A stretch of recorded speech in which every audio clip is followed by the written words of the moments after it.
Buenas tardes, chicas, bienvenidas a materia de conocimiento de la adolescencia y adultez. Bueno, en el video pasado hablábamos sobre las características físicas de la adultez tardía. En este video vamos a hablar sobre las características cognitivas y psicosociales. En cuanto a las características cognitivas que se presentan en la adultez tardía, que recordemos que desde los 60 años en adelante.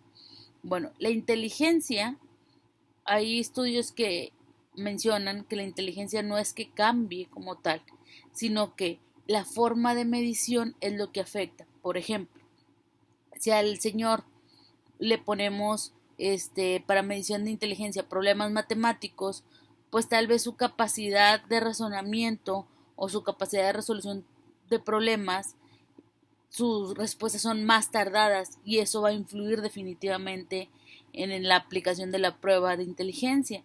Entonces no es que no tenga la capacidad, sino o no que no pueda hacerlo, que sea más o menos inteligente que antes, sino que estamos hablando que su inteligencia es la misma, sin embargo su capacidad de respuesta es diferente y eso modifica la prueba.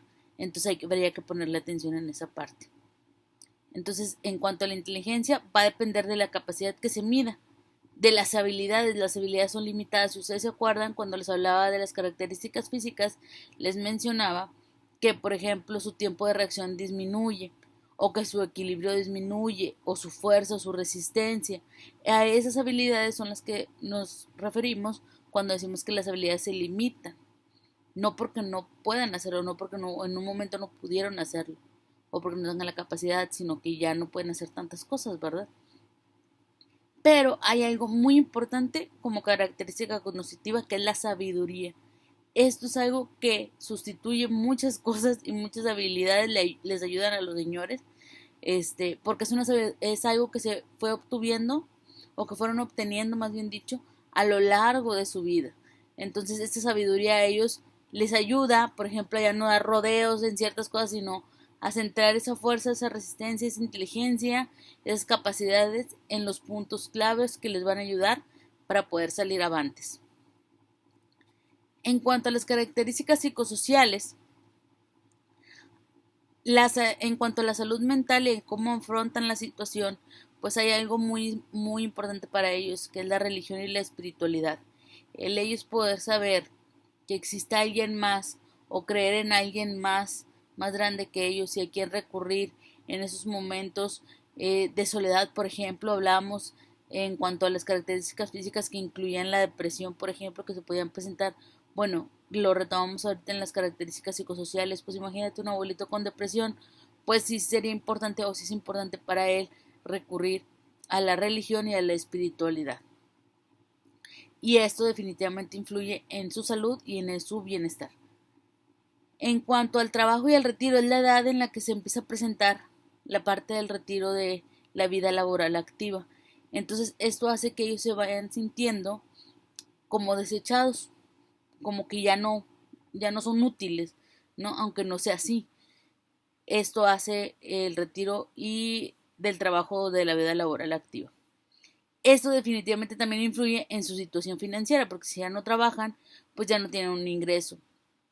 Afortunadamente, los abuelitos hasta más o menos este año y el próximo, creo, todavía alrededor de esa época, los que llegan a los 60 años o más, pues todavía van a tener una pensión, ¿verdad? Lo que conocemos como una pensión. Los que trabajamos después ya no lo tenemos, entonces es algo que teníamos que ponernos a pensar en qué va a pasar en cuanto a nuestra situación financiera cuando lleguemos a los 60 años y ya no podamos trabajar. Influye también la parte de con quién vivir. Si no tiene dinero abuelito, bueno, pues con quién va a vivir. Puede vivir solo, con su esposo o esposa si aún viven. Pueden vivir con los hijos, con hermanos, con algún otro familiar o incluso hay señores que deciden irse a una casa de retiro. Entonces, pero pues aquí también influye la parte financiera, ¿verdad? En cuanto a las relaciones personales, pues hay personas que a esta edad todavía siguen viviendo en matrimonio, o hay personas que siguen solteras o que están solteras debido a que son viudos o divorciados. Y hay algo muy importante. En esta etapa, las amistades que ellos han tenido a lo largo de su vida, en muchas ocasiones empiezan a morir. Esas personas mueren y eso hace que ellos empiecen a sentir solos y se afronten o se confronten con esta etapa sobre la muerte, sobre empezar a sentir, se va a oír feo, pero en que ya se está terminando. Entonces es algo muy difícil darte cuenta que te vas a morir o tenerlo más cerca, ¿no? Poder que te caiga el 20, como comúnmente decimos. Entonces todo este tipo de cosas pues definitivamente afectan en la vida de nuestros abuelitos. Espero les sirva el tema.